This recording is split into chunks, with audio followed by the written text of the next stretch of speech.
Hello everyone, in this video I will show you how to set the default SMS app in Samsung Galaxy S24 Ultra. So before starting the video, don't forget to subscribe the channel and also press the bell icon. So first of all, open settings. Now in settings, scroll down and here click on apps. Now in apps, click on choose default apps, and then to change the default SMS app, click on SMS app.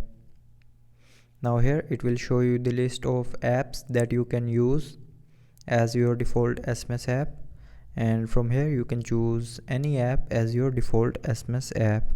So to change the default SMS app, select the other app, and then that app will be selected as your default SMS app. So that's how you can set the default SMS app in Samsung Galaxy S24 Ultra. So I hope you liked the video. Thanks for watching.